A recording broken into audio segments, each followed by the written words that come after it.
Hello दोस्तों, मैं अभिषेक साई आप सभी का द नेशन बिल्डर के यूट्यूब चैनल पे आप सभी का स्वागत करता हूं। दोस्तों, हम लोग बात कर रहे थे मनोविज्ञान शब्द की। तो मनोविज्ञान शब्द के बारे में बताए थे कि मनोविज्ञान शब्द की उत्पत्ति जो हुई है ग्रीक एवं लैटिन भाषा से हुई है, जिसको हम लोग इंग्लिश में कहते हैं साइकोलॉजी। और साइकोलॉजी को हम लोग तोड़े थे दो, साइकी और लोगस शब्द में। साइकी का अर्थ हमने बताया था कि आत्मा होता है और लोगोस का अर्थ होता है अध्ययन करना, यानी आत्मा का अध्ययन ही हमारा क्या कहलाता था, मनोविज्ञान कहलाया था। दूसरे शब्दों में हमने बात किया था मनोविज्ञान, जिसको हम लोग कहते थे मन का विज्ञान। दोस्तों, इसी के आगे हम लोग बताए थे कि हम लोग बात करेंगे कि मनोविज्ञान जो पहले जिसको हम लोग मानते थे कि दर्शन शास्त्र का क्या था, एक विषय है या एक शाखा है।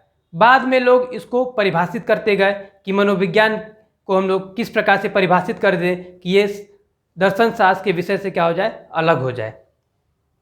दोस्तों, इसको अलग करने का प्रयास किए लोग और इसको अलग करने के लिए परिभाषित करते गए।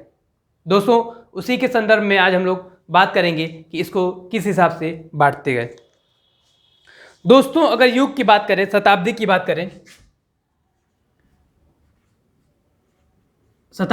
करें, तो सबसे पहले आता है 16वीं शताब्दी। दोस्तों, इसी को हम लोग कहते हैं ग्रीक, ठीक है, ग्रीक युग, या इसको कह सकते हैं हम लोग प्राचीन युग। क्या कह सकते हैं? प्राचीन युग। दोस्तों, बात करें तो 16वीं शताब्दी में इसको क्या किए, दर्शन शास्त्र से इसको अलग विषय बनाने का प्रयास किया गया। तो 16वीं शताब्दी में दोस्तों, मैंने बताया ना अभी आपको कि साइकी और लोगस सबसे मिलकर इसका निर्माण हुआ था। इसलिए इसको हम लोग मानते थे, किसको आधार माने, आत्मा शब्द को ही हमने आधार माना। इसमें आधार किसको माने हम लोग? आत्मा को आधार माने, आत्मा को आधार माने। और आत्मा को आधार मान के हमने इसको बना दिया क्या कि ये है मनोविज्ञान, मन का विज्ञान। जो इसका मत बना कि आत्मा शब्द से इसका जो मत बना कि इसको हम लोग बोले मन का विज्ञान, मन का विज्ञान। दोस्तों, अब आपके मन में विचार बन रहा होगा कि 16वीं शताब्दी में ग्रीक युग यानी प्राचीन युग में सबसे पहले इसको 16वीं शताब्दी में हमने इसको माना आधार मान के, आत्मा को आधार मान के हमने कहा कि जो मनोविज्ञान है वो किसका है? मन का विज्ञान है। इसी के क्रम में अगर हम लोग आगे देखें दोस्तों कि ये जो विचारक किसके थे, प्लेटो, अरस्तु और आपके थे डेकार्टे। प्लेटो, अरस्तु और डेकार्टे महोदय ने इसको क्या किया था, जो इसके विचारक थे, विचारक की बात करें तो आपके प्लेटो थे, अरस्तु थे और डेकार्टे महोदय थे। दोस्तों, प्राचीन युग में यानी 16वीं शताब्दी में हमने क्या किया था, अब इसको हमने बांट दिया किसके आधार पे? आत्मा को आधार माने, और हमने बता दिया कि ये क्या है, मन का विज्ञान है। इसमें मत किसका किसका था? तो प्लेटो महोदय का था, अरस्तु महोदय का था और डेकार्टे महोदय का था। लेकिन 16वीं शताब्दी बीती, 17वीं शताब्दी आते आते, जैसे 16वीं शताब्दी के अंत होते होते जब तक 17वीं शताब्दी आई, तब तक क्या हुआ कि आत्मा शब्द की स्पष्ट व्याख्या ये लोग नहीं कर पाए कि आत्मा क्या है। आत्मा की व्याख्या ये लोग नहीं कर पाए कि आत्मा क्या है। इसलिए इस जो मन का विज्ञान है इसको हम लोग पूर्ण रूप से क्या किए, इसको हम लोग नहीं माने। तो ये जो आपका परिभाषा था ये अधूरा माना गया। 16वीं शताब्दी में आधार माने हम लोग आत्मा को, और मत क्या था, मन का विज्ञान। मनोविज्ञान को मन का विज्ञान माना गया। विचारक कौन थे? प्लेटो थे, अरस्तु महोदय थे और डेकार्टे महोदय थे। लेकिन इनसे पूछा गया जब कि भैया आप आत्मा को आधार मान के मन का विज्ञान तो मान रहे हैं, चलिए हम मनोविज्ञान को मान लेते हैं कि ये क्या है, मन का विज्ञान है। लेकिन दोस्तों, इनसे पूछा गया कि आपने आत्मा को आधार माना है, तो ये बताइए कि आत्मा क्या है फिर। और इन्होंने आत्मा को परिभाषित नहीं कर पाया, जिसके कारण से ये परिभाषा क्या हो गई, अधूरी मानी गई। फिर आती है 17वीं शताब्दी,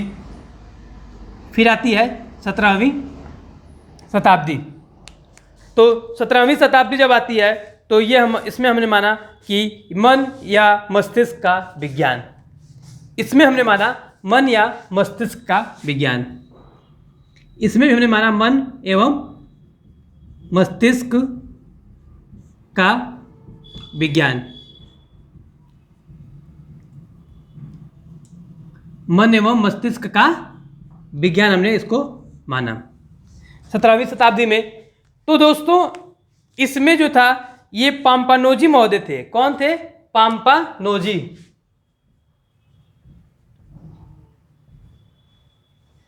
पाम्पानोजी महोदय थे। ये जो थे इटली के थे, इटली के मनोवैज्ञानिक थे, इटली के मनोवैज्ञानिक थे। ठीक है, पाम्पानोजी महोदय ने 17वीं शताब्दी में इसको बोला कि ये क्या है? मन का विज्ञान है। दोस्तों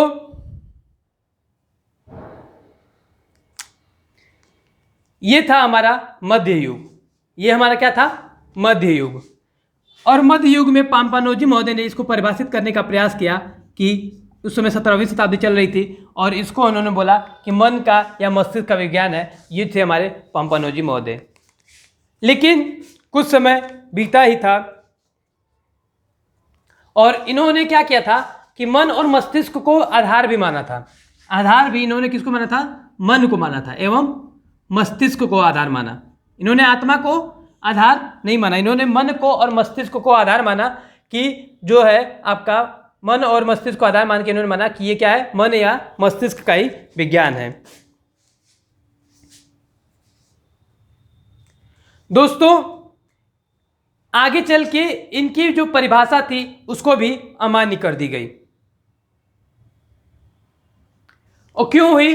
इसका भी क्या था? अर्थपूर्ण नहीं था कि मन का विज्ञान या मस्तिष्क का विज्ञान किस प्रकार से है और क्या है, मन क्या है।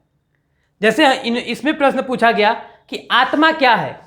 आप आत्मा को आधार मान के मन का विज्ञान इसको बना रहे हैं, तो बताइए कि आत्मा क्या है। तो उन्होंने इस चीज़ को बदल दिया, कहा कि नहीं, ये मन और मस्तिष्क के आधार पर मैं बता रहा हूँ कि मनोविज्ञान जो है मन का विज्ञान है। तो उनसे पूछा गया कि ठीक है, तो बताइए मन क्या है फिर।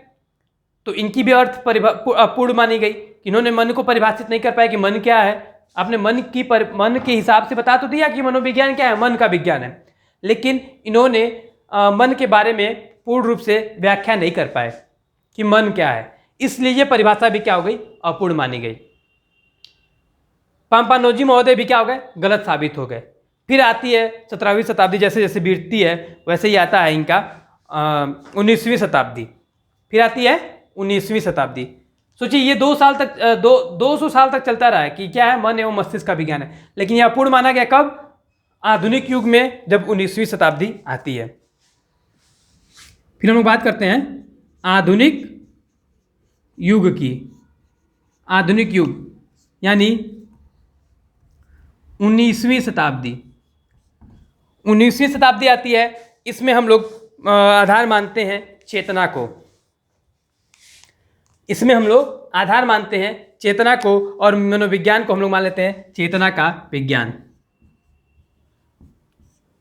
इसको मान लेते हैं चेतना का विज्ञान।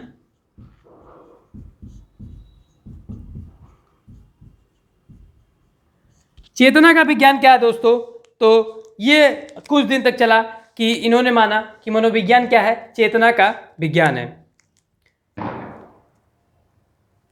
बाद में चेतना शब्द की भी क्या हुई? व्याख्या नहीं कर पाए लोग, तो ये हो गया हमारा गलत।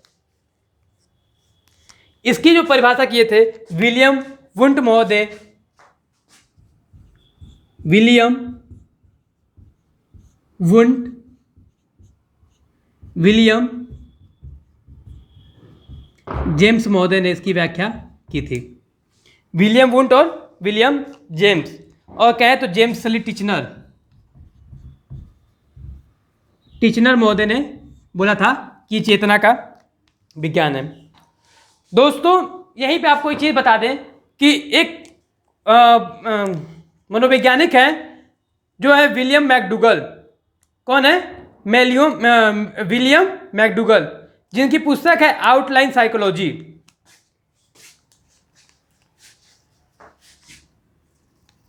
यहीं पे स्टार बना के लिख लीजिए। एक है विलियम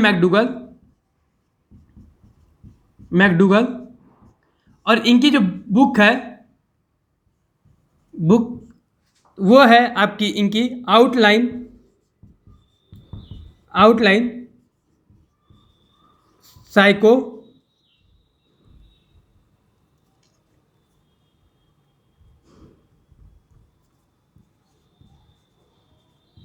साइकोलॉजी। ठीक है, इनकी बुक है आउटलाइन साइकोलॉजी। अब आप पूछेंगे कि यहाँ पे आप बता क्यों रहे हैं विलियम चेतना की जगह पे कि मैकडूगल की पुस्तक है आउटलाइन साइकोलॉजी। तो यहाँ बता दें कि इनकी पुस्तक है आउटलाइन साइकोलॉजी, जिसमें इन्होंने चेतना शब्द का क्या किया है, आलोचना किया है। चेतना शब्द की आलोचना की है।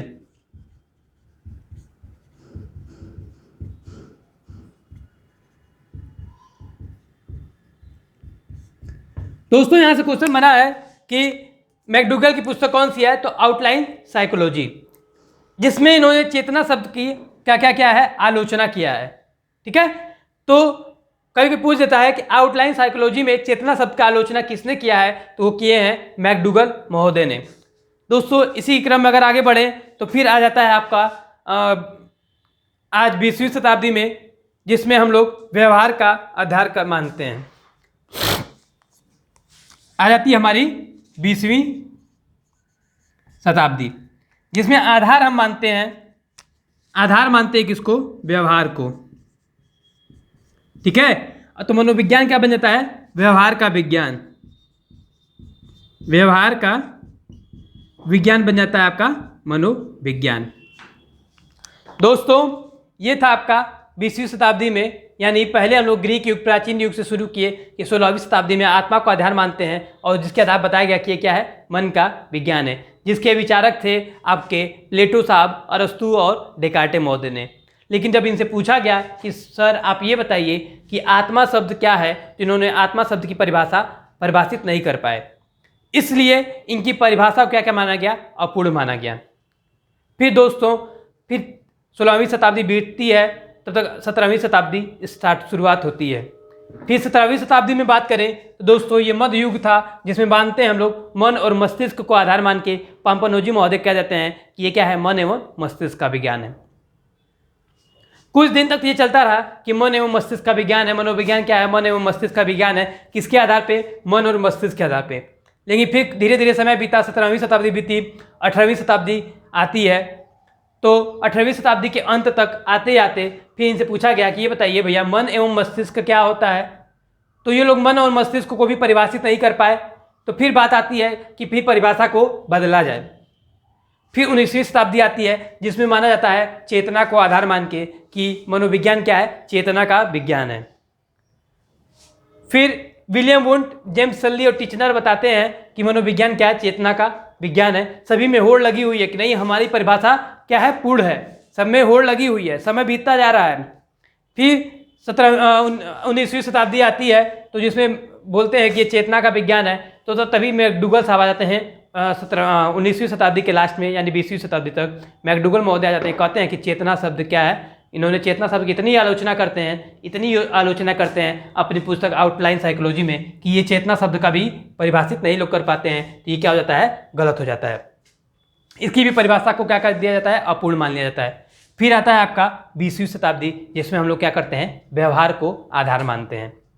फिर व्यवहार को आधार मान के हम लोग बनते हैं कि ये क्या है, हमारा व्यवहार का विज्ञान है। क्या है, व्यवहार का विज्ञान है। और ये परिभाषा आज तक चलती आ रही है कि मनोविज्ञान क्या है, व्यवहार का विज्ञान है। दोस्तों इनके जो विचारक थे वाटसन महोदय थे, वुडवर्थ महोदय थे, कहे तो स्किनर महोदय थे, कहे तो मैकडूगल महोदय थे, पावलोव थे,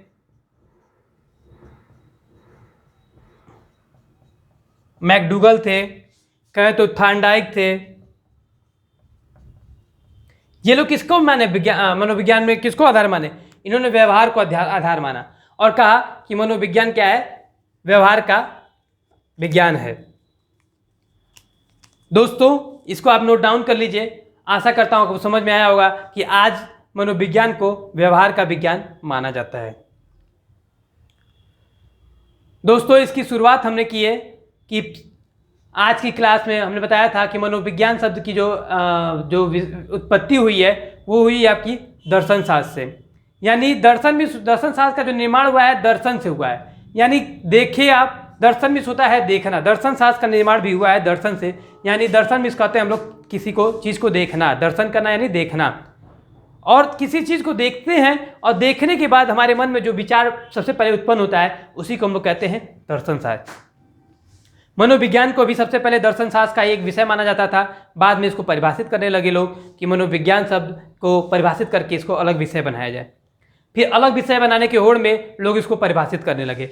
तो आता है हमारा 16वीं शताब्दी, और 16वीं शताब्दी में हम लोग कहते हैं कि आधार मान लेते हैं और कहते हैं कि मनोविज्ञान क्या है, मन का विज्ञान है, जिसके विचारक थे अरस्तु महोदय और प्लेटो महोदय और डेकार्ते महोदय। फिर बात आती है दोस्तों कि जब इनसे पूछा जाता है कि ये बताइए भैया कि आत्मा क्या है, तो आत्मा के बारे में ये लोग क्या करते हैं, परिभाषित नहीं कर पाते हैं। तो ये इस परिभाषा को अपूर्ण मान लिया जाता है। समय बीतता है, आ जाती है हमारे पास 17वीं शताब्दी, जिसको हम लोग कहते हैं मध्य युग। तो इसमें जो पाम्पानोजी महोदय थे वो बहुत चालाक आदमी थे। वो कहे ना कि ठीक है, आत्मा है ना, हम इसको मन ही मान लेते हैं। वो मान लेते हैं मन और मस्तिष्क का विज्ञान को ही मनोविज्ञान कहते हैं। अब लो भैया, मन और मस्तिष्क के विज्ञान को ही मनोविज्ञान कहते हैं, तो मन को परिभाषित कीजिए। तो भैया मन को धीरे धीरे परिभाषित करना लोग शुरू किए। तो समय बीतता गया और 17वीं शताब्दी के बाद 18वीं शताब्दी भी बीत गई। 17वीं बीती हुई, 18वीं बीती। जैसे ही 18वीं का लास्ट समय आता है तो लोग कहते हैं भैया मन को परिभाषित आप कर नहीं पा रहे हैं प्योर रूप से, इसलिए आप ये परिभाषा क्या मान जाएगी, अपूर्ण मानी जाएगी। फिर तब तक आ जाता है 19वीं शताब्दी, जिसको हम लोग कहते हैं आधुनिक युग। और आधुनिक युग में आते हैं आपके मैकडूगल साहब, क्या नाम है, विलियम वुंड साहब और विलियम जेम्स साहब ने, और ये कहते हैं कि मनोविज्ञान जो है चेतना का विज्ञान है। अब बताइए भैया कि चेतना का विज्ञान है, तो इनका तो परिभाषा चलता है 19वीं शताब्दी में। तब तक आ जाते हैं मैकडूगल महोदय, और ये कहते हैं अपनी पुस्तक में आउटलाइन साइकोलॉजी में, ये कहते हैं कि इतनी आलोचना करते हैं चेतना शब्द की कि फिर 20वीं शताब्दी आते आते इनका हो जाता है कि व्यवहार के आधार पे मनोविज्ञान क्या है, व्यवहार का विज्ञान है। और दोस्तों, ये जो मनोविज्ञान जो व्यवहार का विज्ञान है और आज तक ये चलता आ रहा है। दोस्तों, ये तो हमारी मनोविज्ञान शब्द की उत्पत्ति के बारे में कि कैसे कैसे हमारा मनोविज्ञान दर्शन शास्त्र से अलग होके मनोविज्ञान एक विषय का रूप धारण कर लिया। दोस्तों, अब हम आपको बात करेंगे कि इम्पॉर्टेंट यहाँ से क्या क्या है। उस इम्पॉर्टेंट की बात करें तो इम्पॉर्टेंट में देखते हैं दोस्तों, पूछ देता है कि आत्मा का विज्ञान किसने कहा है। तो इसमें हमको अगर ऑप्शन में अरस्तु महोदय मिल गए तो अरस्तु महोदय को हम लोग लगा देंगे कि आत्मा का विज्ञान किसने कहा है, अरस्तु महोदय ने कहा है। चेतना का विज्ञान किसने कहा है, तो चेतना का विज्ञान कहा है विलियम वुंड साहब ने। किसने कहा है, विलियम वुंड साहब ने कहा है। फिर दोस्तों, फिर बात आ जाती है कि मैकडूगल की जो पुस्तक है आउटलाइन साइकोलॉजी, तो आउटलाइन साइकोलॉजी किसने लिखा है, तो ये लिखे हैं मैकडूगल महोदय ने। अपनी पुस्तक में किसने आलोचना शब्द का क्या किया है, आलोचना किया है, अरे चेतना शब्द का आलोचना किया है। तो मैकडूगल महोदय ने अपनी पुस्तक आउटलाइन साइकोलॉजी में चेतना शब्द का क्या किया है, आलोचना किया है। फिर आज के समय में पूछ सकता है दोस्तों कि किस आधार पे मनोविज्ञान को माना गया है, परिभाषा माना गया है, तो व्यवहार को मनोविज्ञान का क्या क्या है, परिभाषा माना गया है। दोस्तों, व्यवहार के आधार पे मनोविज्ञान क्या है, व्यवहार का विज्ञान है। इनके आधार से वाटसन महोदय और वुडमोथ महोदय बहुत ज़्यादा ही इम्पॉर्टेंट है। दोस्तों, अब इसके बाद हम लोग परिभाषा पे आते हैं कि कुछ इम्पॉर्टेंट पॉइंट हैं, उसको हम लोग देखते हैं कि हमारा एग्जाम में कहाँ से क्वेश्चन आते हैं इससे।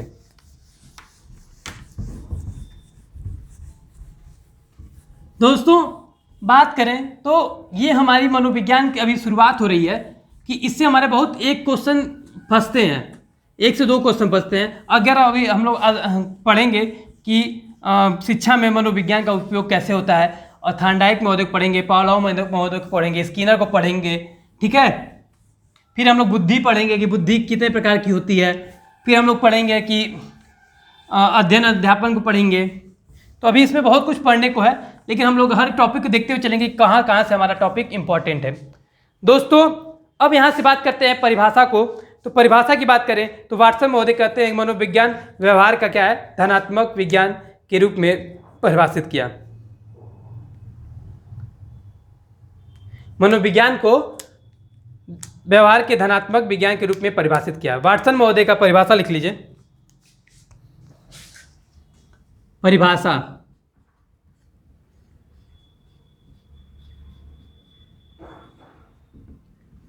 वाटसन महोदय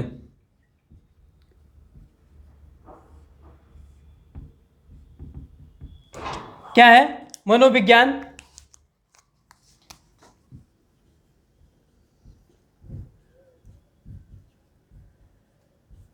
विज्ञान के धनात्मक मनोविज्ञान के धनात्मक विज्ञान के रूप में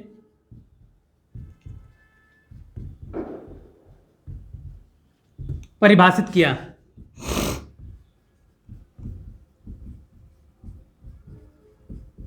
ठीक है, वाटसन महोदय ने मनोविज्ञान को विज्ञान के धनात्मक विज्ञान के रूप में क्या किया, इसको परिभाषित किया।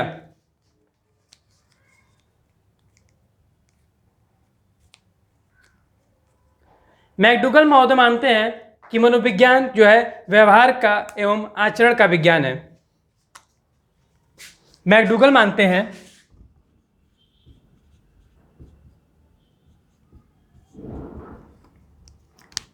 मनोविज्ञान, दोस्तों वह परिभाषा से क्वेश्चन बनता है, इसलिए परिभाषा थोड़ा सा आप लोग याद करने की कोशिश कीजिए। ये समझने वाला विषय नहीं है, इसको थोड़ा सा रटने वाला विषय है। तो मनोविज्ञान व्यवहार एवं आचरण का विज्ञान है।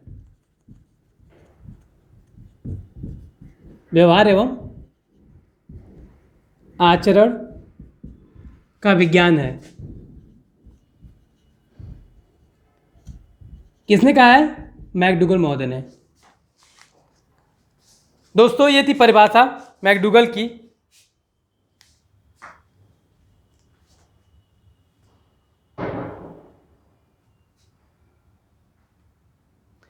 स्किनर महोदय कहते हैं कि मनोविज्ञान जो है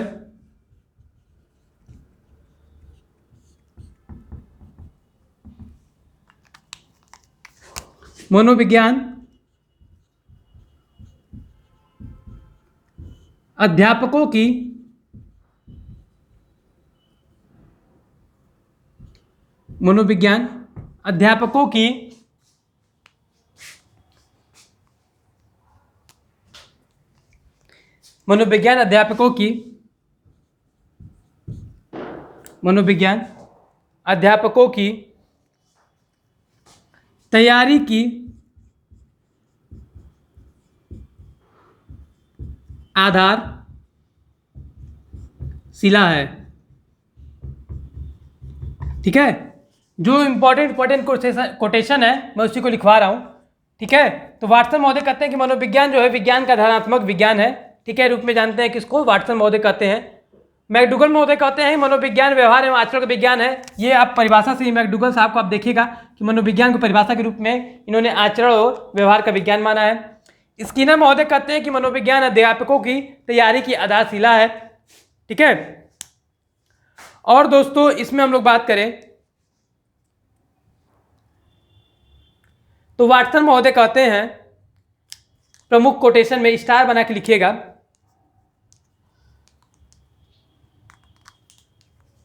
वाटसन महोदय कहते हैं, ये मोस्ट इंपॉर्टेंट है, यहां से क्वेश्चन बना है।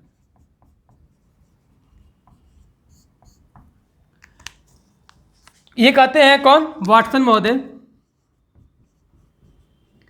तुम मुझे एक बालक दो, तुम मुझे एक बालक दो, मैं उसे वो बना सकता हूं, मैं उसे वो बना सकता हूं, मैं उसे वो बना सकता हूं जो मैं उसे बनाना चाहता हूं, जो मैं उसे बनाना चाहता ठीक है। तुम मुझे एक बालक दो, मैं उसे वो बना सकता हूं जो मैं उसे बनाना चाहता हूं। ये था वाटसन महोदय का। कभी कोई पूछता है कि तुम मुझे एक बालक दो, मैं उसे वो बना सकता हूं जो मैं उसे बनाना चाहता हूं, ये कोटेशन किसका है? तो ये कोटेशन है दोस्तों वाटसन महोदय का। यहाँ से क्वेश्चन आपका बना हुआ है, इसलिए मैं यहाँ पे लिखा हूँ मोस्ट इंपॉर्टेंट कि तुम मुझे एक बालक दो, मैं उसे वो बना सकता हूँ जो मैं उसे बनाना चाहता हूँ। किसका परिभाषा है? तो ये हमारा है वो, अरे किसका ये कोटेशन है? ये हमारे वाटसन महोदय का है।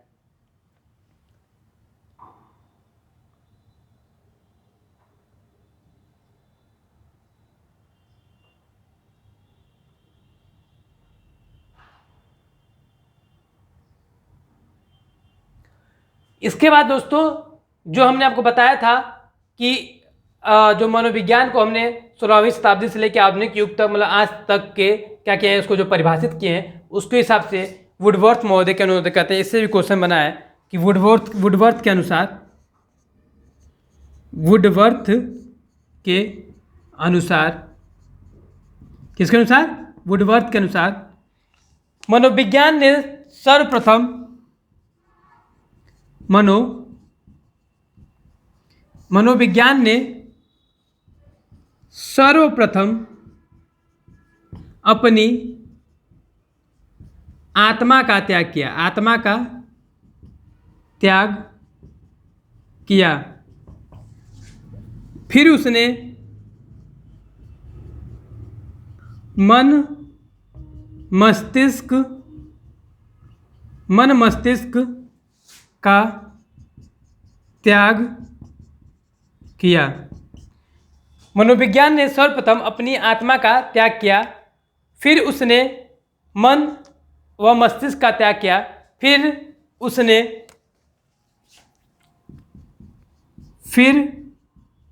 उसने चेतना का त्याग किया, फिर उसने चेतना का त्याग किया और आज वर्तमान समय में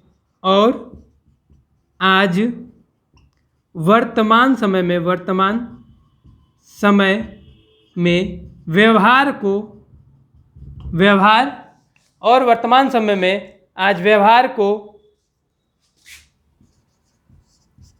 को विधि के रूप में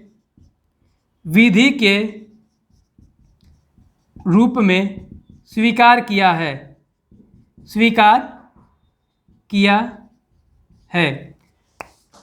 तो कभी पूछता है कि मनोविज्ञान ने सर्वप्रथम अपनी आत्मा का त्याग किया, फिर उसने अपने मन मस्तिष्क का त्याग किया, फिर उसने चेतना का त्याग किया और वर्तमान समय में व्यवहार को स्थापित किए हुए है या व्यवहार को धारण किए हुए है। ये कोटेशन किसका है? ये कोटेशन है आपका वुडवर्थ महोदय का। दोस्तों ये था इंपॉर्टेंट। आप चाहे तो इसका स्क्रीनशॉट लीजिए, फिर इसके आगे हम लोग फिर बढ़ते हैं। कुछ हम लोग ये था हमारा परिभाषा के रूप में कि ये क्या क्या इंपॉर्टेंट है। अब हम लोग बात करेंगे कि कुछ इससे इंपॉर्टेंट पॉइंट हैं कि जो यहाँ से आपके पूछते हैं, उसके बारे में हम लोग क्या करेंगे, चर्चा करेंगे।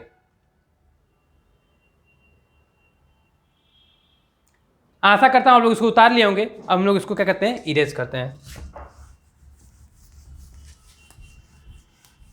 दोस्तों आपके जहाँ से क्वेश्चन बने हुए हैं, ये वुडवर्थ वाला भी आप क्या कीजिएगा, इसको मोस्ट इंपॉर्टेंट लिख दीजिएगा कि यहाँ से आपका क्वेश्चन बना हुआ है कि मनोविज्ञान ने क्या किया, सर्वप्रथम अपने आत्मा का त्याग किया, फिर उसने अपने मन एवं मस्तिष्क का त्याग किया, फिर चेतना का त्याग किया और आधुनिक समय में व्यवहार को स्थापित किए हुए है और व्यवहार को क्या किया है, उसने धारण किए हुए है। ये किसका कोटेशन है? तो ये है आपका वुडवर्थ महोदय का। दोस्तों अब क्वेश्चन बनता है प्रयोगात्मक मनोविज्ञान। प्रयोगात्मक मनोविज्ञान। दोस्तों ये पॉइंट है, ठीक है, इस तरह करके लिखिएगा। प्रयोगात्मक मनोविज्ञान के जनक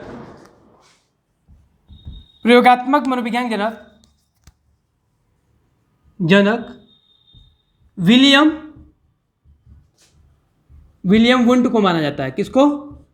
विलियम वुंट को माना जाता है। 1879 में, ठीक है। अब जनक विलियम वुंट को मनोविज्ञान प्रयोगात्मक मनोविज्ञान के जनक क्यों माना जाता है? तो बता दें कि विलियम वुंट ने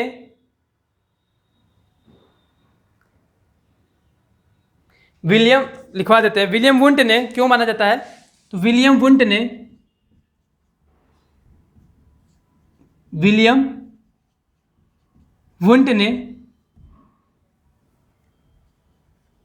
सर्वप्रथम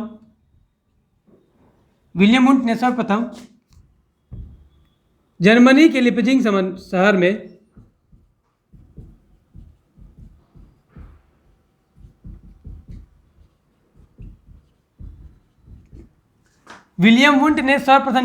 जर्मनी के लिपजिंग शहर के कार्ल मार्क्स विश्वविद्यालय विलियम वुंट ने सर्वप्रथम जर्मनी के लिपजिंग शहर के कार्ल मार्क्स विश्वविद्यालय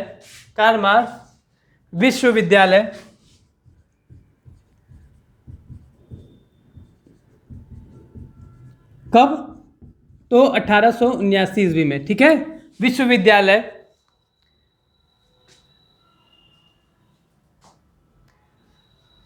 को मनोविज्ञान की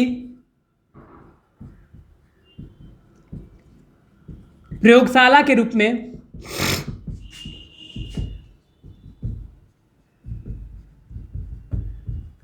स्थापित किया।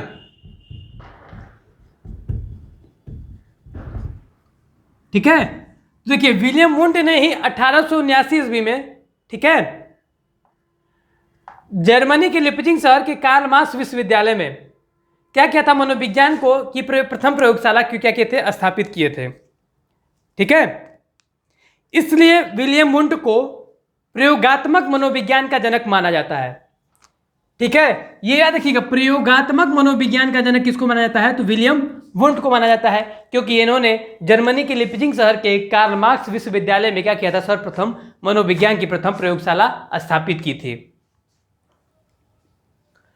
दोस्तों सर्वप्रथम भारत में सर्वप्रथम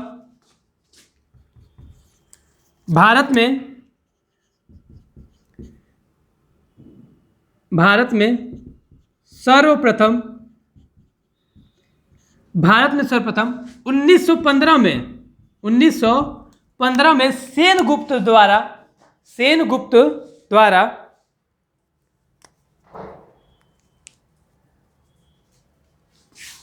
भारत में सर्वप्रथम 1915 में सेनगुप्त द्वारा कलकत्ता में मनोविज्ञान की प्रथम प्रयोगशाला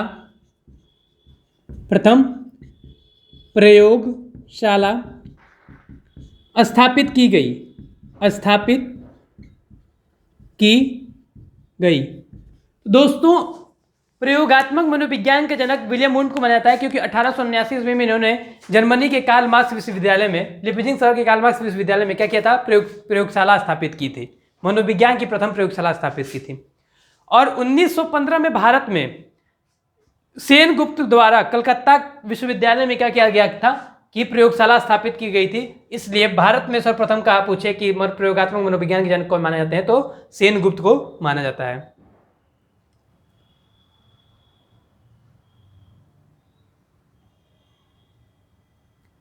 दोस्तों ये था प्रयोगात्मक मनोविज्ञान।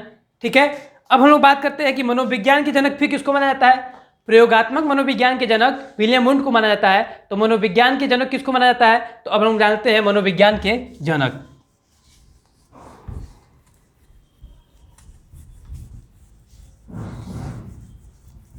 मनोविज्ञान के जनक, तो दोस्तों मनोविज्ञान के जनक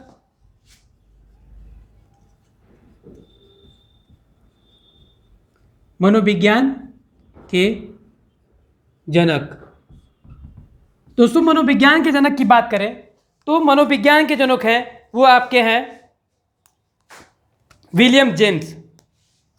कौन है? William James. William James. दोस्तों अब बात होगी कि विलियम जेम्स को मनोविज्ञान का जनक क्यों माना जाता है। ये तो आए थे आपकी 17वीं शताब्दी में, अरे 19वीं शताब्दी में आए थे विलियम जेम्स। तो आप बात करेंगे कि विलियम जेम्स जब आए थे आपके 19वीं शताब्दी में, तो आप बात करेंगे 16वीं शताब्दी से ये मनोविज्ञान को परिभाषित करते गए। तो मनोविज्ञान के जनक विलियम जेम्स को क्यों माना जाता है। तो दोस्तों मनोविज्ञान के जनक विलियम जेम्स को इसलिए माना जाता है क्योंकि विलियम जेम्स ने ही दर्शन शास्त्र से क्या किया था, मनोविज्ञान को अलग कराया था।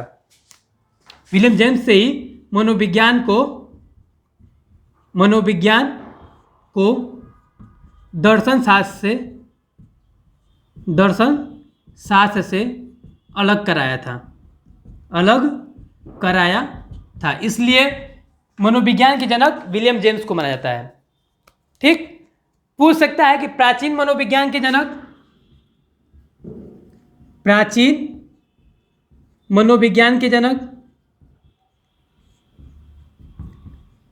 तो प्राचीन मनोविज्ञान के जनक, तो सबसे पहले जो मनोविज्ञान की परिभाषा दिया गया था वो दिया गया था अरस्तु महोदय के द्वारा।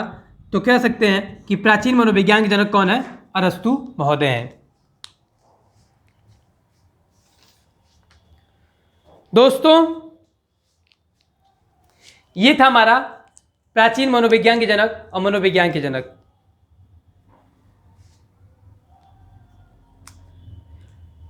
दोस्तों अब एक क्वेश्चन बनता है, शैक्षिक मनोविज्ञान के जनक किसको माना जाता है। शैक्षिक मनोविज्ञान के जनक, शैक्षिक मनोविज्ञान के जनक। दोस्तों शैक्षिक मनोविज्ञान के जनक की बात करें तो शैक्षिक मनोविज्ञान के जनक की बात करते हैं तो शैक्षिक मनोविज्ञान के जनक हैं आपके थॉर्नडाइक महोदय। कौन है, एडवर्ड एल थॉर्नडाइक महोदय। शैक्षिक मनोविज्ञान के जनक एडवर्ड थॉर्नडाइक इसलिए माने जाते हैं कि अमेरिका के प्रसिद्ध मनोवैज्ञानिक एडवर्ड एल थॉर्नडाइक को प्रथम शैक्षिक मनोवैज्ञानिक माना जाता है, प्रथम शैक्षिक मनोवैज्ञानिक माना जाता है। इनको प्रथम शैक्षिक मनोवैज्ञानिक, ठीक है, प्रथम शैक्षिक मनोवैज्ञानिक इनको माना जाता है। इन्होंने अपनी पुस्तक शिक्षा मनोविज्ञान, इनकी पुस्तक क्या है, शिक्षा मनोविज्ञान, 1913, ठीक है। इन्होंने अपनी पुस्तक शिक्षा मनोविज्ञान में अधिक व्यवहारिक ढंग से शिक्षा मनोविज्ञान को चिंतन किया था, ठीक है।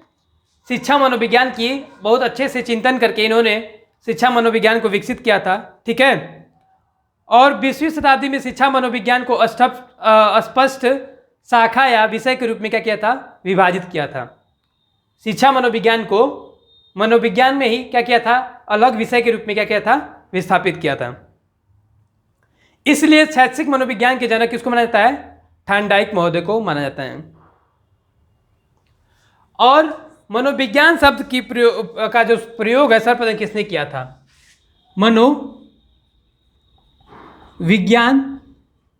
शब्द का प्रयोग, मनोविज्ञान शब्द का प्रयोग सर्वप्रथम किसने किया था, तो किसने किया था, आपका रुडोल्फ महोदय ने किया था। किसने किया था, रुडोल्फ